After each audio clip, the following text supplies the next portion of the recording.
Hello दोस्तों, स्वागत है आपका हमारे चैनल स्मार्ट एजुकेशन क्लासेस में। तो देखिए, आज का ये वीडियो आपका हिस्ट्री का टॉपिक जो आपके पेपर फर्स्ट आपका दिया है जूनियर एडेड भर्ती में, भारतीय राष्ट्रीय आंदोलन। और साथ ही ये टॉपिक आपका जो है आपका जो सेकंड पेपर एसएसटी का होगा सामाजिक वाला, उसमें भी काम आएगा। तो आज के आपके दो टॉपिक कवर होंगे, यानी कि दो आंदोलन, रॉलेट एक्ट 1919 और जलियांवाला बाग हत्याकांड, जो कि आपका 13 अप्रैल 1919 को होता है। तो इन दोनों को हम कवर करेंगे। ये आपका 5वां वीडियो है इस सीरीज का, और साथ ही आपके कुछ प्लेलिस्ट के लिंक आपको डिस्क्रिप्शन में दिए हैं, वहाँ से जाकर उन्हें भी देख सकते हैं। और चैनल पर नए हैं तो चैनल को सब्सक्राइब जरूर करिएगा, और साथ ही वीडियो को लाइक शेयर करें और कमेंट भी किया करें कि आप किस प्रकार के और अन्य वीडियोज चाहते हैं। तो चलिए देर ना करते हुए शुरू करते हैं। वीडियो लाइक जरूर करिएगा, ये आपकी बुक्स हैं जिनसे आपको कंटेंट प्रोवाइड कराया जा रहा है। चलिए शुरुआत करते हैं। चलिए इसको जूम कर लेते हैं, काफ़ी कुछ आपको नया सीखने को मिलेगा। तो ब्रिटिश शासन द्वारा मार्च 1919 में लाए गए रॉलेट एक्ट का मुख्य उद्देश्य क्या था? तो ये था कि क्रांतिकारियों का दमन। उस समय क्या हो रहा था कि क्रांतिकारी काफ़ी जो है मतलब बढ़ चढ़कर हिस्सा ले रहे थे। युवा वर्ग जो है काफ़ी उत्तेजित हो रहा था, मतलब हिंदुस्तान को आज़ाद कराने के लिए। तो उनके लिए ये लाया गया था रॉलेट एक्ट। इसको मतलब एक रिटायर्ड अंग्रेज न्यायाधीश थे सर सिडनी रॉलेट, जिनका नाम था, उनकी अध्यक्षता में एक समिति गठित होती है। ठीक है ना, कब होती है? 10 दिसंबर 1917 को, जिसे सेडिशन कमेटी भी कहा जाता था। उन्होंने एक कानून बनाया जिसके अंतर्गत क्या हो गया रॉलेट एक्ट के तहत कि किसी भी भारतीय को गिरफ्तार करके 2 वर्ष की जेल भेजने का अधिकार दिया गया। और उस मतलब ना ही उसके लिए किसी से कोई परमिशन लेनी है, और ना जो है गिरफ्तार करने वाले को कारण बताया जाएगा। ठीक है ना। और 6 फरवरी 1919 को जो है ये पारित हो जाता है, और मार्च में ये जो है इंडिया में आ जाता है। ठीक है ना। तो इसका काफ़ी विरोध होता है। चलिए आगे देखेंगे। तो भारत में बढ़ रही क्रांतिकारी गतिविधियों को दमन के लिए सरकार ने वर्ष 1917 में न्यायाधीश सिडनी रॉलेट की अध्यक्षता में एक समिति गठित की, और इसका उद्देश्य क्रांतिकारियों को कुचलने के लिए एक प्रभावी योजना का निर्माण करना है। इसके सुझाव पर मार्च 1919 में पारित विधेयक रॉलेट एक्ट के नाम से जाना गया। और ये रॉलेट एक्ट को क्या है, जो आपके मोतीलाल नेहरू जी हैं, उन्होंने क्या कहा था? तो उन्होंने कहा था कि ये बिना अपील, बिना वकील और बिना दलील का कानून है। तो वहीं पर जिन्ना ने कहा था कि ये कानून विहीन कानून है आपका क्या रॉलेट एक्ट। तो जब रॉलेट एक्ट पारित हुआ उस समय भारत का वायसराय कौन था? तो वायसराय था लॉर्ड चैम्सफोर्ड। और किस औपनिवेशिक कानून को बिना वकील, बिना अपील, बिना दलील का नाम से दिया गया? तो रॉलेट एक्ट, जो कि आपके मोतीलाल नेहरू के द्वारा कहा गया था। और रॉलेट एक्ट के विरोध में किसके द्वारा देशव्यापी सत्याग्रह चलाने का निर्णय लिया गया था? तो वो थे आपके महात्मा गांधी के द्वारा। और रॉलेट एक्ट के विरोध में किसने लगान ना देने के लिए आंदोलन चलाया था? तो ये थे स्वामी श्रद्धानंद, जिसने रॉलेट एक्ट के विरोध में लगान नहीं देने का निर्णय लिया था। और एक है आपका the anarchical and revolutionary crime act 1919 को सामान्य बोलचाल में हम रॉलेट एक्ट भी कहते हैं। और जलियांवाला बाग नरसंहार से पहले कौन सी महत्वपूर्ण घटना होती है? तो रॉलेट एक्ट की जस्ट बाद आपका आता है जलियांवाला बाग हत्याकांड। और पंजाब के अमृतसर शहर में जो है जलियांवाला बाग हत्याकांड कब हुआ था? तो 13 अप्रैल 1919 को ये हुआ था। ठीक है ना। क्यों हुआ था? क्योंकि जो है 2 लोगों को गिरफ्तार कर लिया गया था। बताइए कौन कौन? ये आप बताएंगे कि किन किन को जो है गिरफ्तार किया गया था। चलिए, तो आपने उनके बारे में पढ़ा होगा कि वो दोनों कौन थे? डॉक्टर सैफुद्दीन किचलू और सत्यपाल। तो इनको जो है गिरफ्तार कर लिया गया था आपके जलियांवाला बाग कांड के दौरान। चलिए आगे देखिएगा। रॉलेट एक्ट के दौरान जो है पंजाब के 2 लोकप्रिय नेता डॉक्टर सैफुद्दीन किचलू और डॉक्टर सत्यपाल की गिरफ्तारी और ब्रिटिश दमन का विरोध करने के लिए 13 अप्रैल 1919 को बैसाखी के दिन अमृतसर के जलियांवाला बाग में एक सार्वजनिक सभा बुलाई गई थी, जहां पर जनरल डायर द्वारा निहत्थी भीड़ पर गोलियां चलवाकर 1000 से ज़्यादा लोगों की हत्या कर दी गई थी। लेकिन जो सरकारी आंकड़े इन्होंने दिए थे अंग्रेजों ने, तो उन्होंने बताया था कि कुल 379 आदमी मरे हैं और 2000 के करीब घायल हुए हैं। ठीक है ना। लेकिन एक आंकड़े कहीं गुना ज़्यादा थे जो छुपाए गए थे। आदेश किसने दिया था? जनरल ओडायर ने आदेश दिया था। और जो है वहाँ पर गोली किसने चलवाने का आदेश दिया था, मतलब कि चला गोली? तो वो जनरल एच डायर। ठीक ना। ये दोनों याद रखिएगा।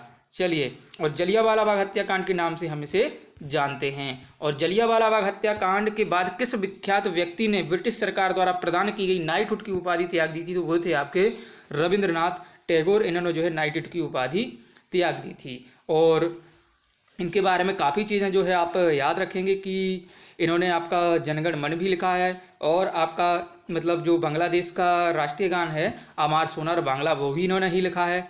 तो सारी चीज़ें याद रखिएगा। जलियांवाला बाग हत्याकांड के विरोध में वायसराय की कार्यकारिणी परिषद से जो है किसने इस्तीफा दिया था, तो वो थे के शंकरन नायर ने। ये चीज़ याद रखिएगा। और जलियांवाला बाग हत्याकांड के लिए जो जांच समिति ब्रिटिश सरकार द्वारा बनी थी वो थी आपकी हंटर कमेटी, ठीक है ना, जिसे डिसऑर्डर इंक्वायरी कमेटी भी कहा जाता है। ये आपकी अक्टूबर 1919 में बनती है और जिसमें ज़्यादातर अंग्रेज होते हैं और कुल 3 भारतीय होते हैं। जो 3 भारतीय हैं वो कौन कौन थे, चिमनलाल सीतलवाड़, जगत नारायण और साहबजादा सुल्तान। तो ये 3 थे। और इसकी रिपोर्ट आपकी आती है मार्च 1920 में। और ओ डायर निर्दोष है ऐसा कहा जाता है और जो आर डायर है उससे केवल एक मानवीय भूल हुई है, ठीक है ना। तो ऐसा कहा गया था इनके लिए। किसने कहा था, ये आपकी जो है हंटर समिति ने। जलियांवाला बाग हत्याकांड के लिए जिम्मेदार जनरल डायर को किसने लंदन में मारा था, तो लंदन में जो है उधम सिंह, शहीद उधम सिंह ने मारा था इनको। जो है 1933 में ये लंदन गए थे, तो 1940 में इन्होंने माइकल ओ डायर को जो है हत्या कर दी थी लंदन में। लेकिन जो हैरी डायर था, जनरल एच डायर, उसकी मृत्यु जो है असाध्य रोग से पहले ही 1927 में हो चुकी थी। और उधम सिंह को लंदन में ही फांसी दे दी जाती है और 1974 में इनकी अस्थियां जो हैं भारत आई थी। ये भी चीज़ें याद रखिएगा। और आपका जो देखिए मतलब आगे है कि कांग्रेस ने जलियांवाला बाग हत्याकांड की जांच हेतु मदन मोहन मालवीय की अध्यक्षता में एक समिति गठित की, जिसे तहकीकात समिति भी कहा जाता है और जिसके सचिव थे के संथानम। इसके अन्य सदस्यों में मोतीलाल नेहरू, महात्मा गांधी, चित्तरंजन दास, बदरुद्दीन तैयब जी और M.R. जयकर भी शामिल थे। तो इन्होंने जो तहकीकात समिति बनाई थी, ठीक है ना, ये रिपोर्ट देती है रॉलेट एक्ट के लिए और ये कहती है कि सरकार व दोनों डायर अधिकारी जो हैं हत्याकांड के लिए दोषी हैं, अतः सरकार को जो है दोषियों को दंड देना चाहिए। और मजबूरी में जो डायर हैं उनके लिए बर्खास्त किया जाता है और लंदन भेज दिया जाता है। होता क्या है आगे की देखिए, लंदन तो भेज दिया तो ब्रिटिश संसद उन्हें ऑनर ऑफ स्वार्ड की उपाधि भी देती है, ठीक है ना, और साथ ही कुछ चंदा भी दिया जाता है। तो मतलब उनका मनोबल बढ़ा रही है ब्रिटिश सरकार। चलिए, तो ये आपकी सार संग्रह जो है वो समाप्त होती है। अब हम जो है जीएस की बुक की तरफ बढ़ेंगे। रॉलेट एक्ट और जलियांवाला बाग 1919 दोनों का सन एक ही है, याद रखिएगा। चलिए वीडियो को लाइक करते हुए बढ़िए आगे। तो भारतीय स्वतंत्रता संग्राम के दौरान रॉलेट एक्ट ने जिस कारण से सार्वजनिक रोष उत्पन्न किया हुआ है, क्या इसने लोगों को बिना मुकदमा चलाए जेल भेजने के लिए अधिकृत कर दिया था। रॉलेट एक्ट के लाने का प्रयोजन किया था कि राष्ट्रीय एवं क्रांतिकारी गतिविधियों पर जो है रोक लगाई जाए। और रॉलेट एक्ट भारत कब आया था, 1919 में आया। इसका लक्ष्य क्या था कि बिना मुकदमा चलाए बंदी बनाना और मुकदमों की सुनवाई संक्षिप्त प्रक्रिया के द्वारा होना। और रॉलेट सत्याग्रह के संदर्भ में सही कथन की रॉलेट अधिनियम सेडिसन कमेटी की सिफारिश पर आधारित था जैसे। और रॉलेट सत्याग्रह में गांधी जी ने होम रूल लीग का उपयोग करने का प्रयास किया था, ठीक ना। तो सर सिडनी रॉलेट की अध्यक्षता में ये बनी थी। जब रॉलेट एक्ट पारित हुआ तो भारत का वायसराय लॉर्ड चैम्सफोर्ड था और रॉलेट एक्ट का भारतीय राष्ट्रीय कांग्रेस ने विरोध किया क्योंकि इसका लक्ष्य था कि व्यक्तिगत स्वतंत्रता को सीमित किया जा रहा है हमारी, तो इस जो है कांग्रेस ने विरोध किया था। चलिए, और देखिए जलियांवाला बाग नरसंहार गांधीवादी सत्याग्रह से संबंधित है, वो है रॉलेट सत्याग्रह जो है जलियांवाला बाग नरसंहार गांधीवादी सत्याग्रह से संबंधित है। और अखिल भारतीय राजनीति में गांधी जी का पहला साहसिक कदम था रॉलेट सत्याग्रह। चलिए, और रॉलेट एक्ट के विरोध में लगान न देने का आंदोलन किसने चलाया था, स्वामी श्रद्धानंद ने। और the anarchical and revolutionary crime act 1919 को हम रॉलेट एक्ट भी कहते हैं। वह महत्वपूर्ण घटना जो जलियांवाला बाग नरसंहार के तुरंत पूर्व घटी थी, तो वो थी रॉलेट एक्ट का बनना। और जलियांवाला बाग हत्याकांड हुआ था 13 अप्रैल 1919 को। कहाँ पर हुआ था, कत्लेआम अमृतसर में हुआ था। और आज भी उसके जो है प्रमाण आप देख सकते हैं। काफ़ी लोग अमृतसर में जलियांवाला बाग 13 अप्रैल 1919 को एकत्रित हुए थे डॉक्टर सैफुद्दीन किचलू और डॉक्टर सत्यपाल की गिरफ्तारी के लिए। जब एक क्वेश्चन बनता है कि जब वहाँ पर गोलियाँ चल रही थी तो भाषण कौन दे रहा था, यानी कि स्पीच कौन दे रहा था, तो वो दे रहे थे आपके लाला हंसराज। ये भी क्वेश्चन बनता है। चलिए आगे बढ़ेंगे।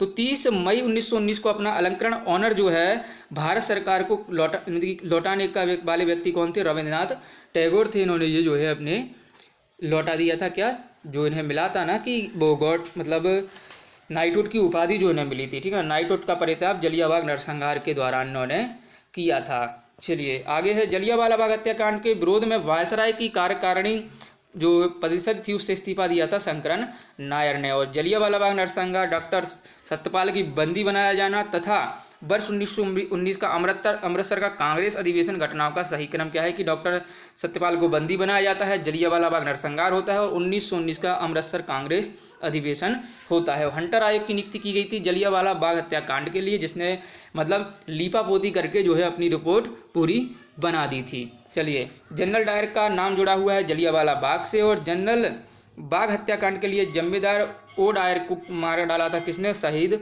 उधम सिंह ने। और वर्ष 1919 में जघन्य जलियांवाला बाग के कांड के समय भारत का वायसराय जेम्स फोर्ड था। मोंटेगू ने निवारक हत्या के नाम से विशेषीकृत किया था, वो है जलियांवाला बाग नरसंहार को। वह एक्ट जिसके कारण सार्वजनिक रोष की लहर उभरी, फलस्वरूप जलियांवाला बाग में ब्रिटिश द्वारा जनसंहार की घटना घटी, तो वो था आपका दी रॉलेट एक्ट। तो इस वीडियो में हमने पूरा कवर करने का प्रयास किया है आपका रॉलेट एक्ट। इसमें सारी चीज़ें जो है जहाँ से आपके क्वेश्चन बन सकते थे वो कवर किया गया है, और साथ ही जो है कवर किया है हमने आपका क्या किया है आपका बताइए, रॉलेट एक्ट हो गया एक तो, और हम कवर करते आए हैं आपका जो है जलियांवाला बाग हत्याकांड। दोनों से ही काफ़ी ज़्यादा क्वेश्चन एग्जाम में बनते हैं। तो वीडियो को लाइक करिए, शेयर करिए, कमेंट करिए कि कैसा आपको वीडियो लगा है। धन्यवाद, मिलते हैं अगले वीडियो में। जय हिंद, जय भारत।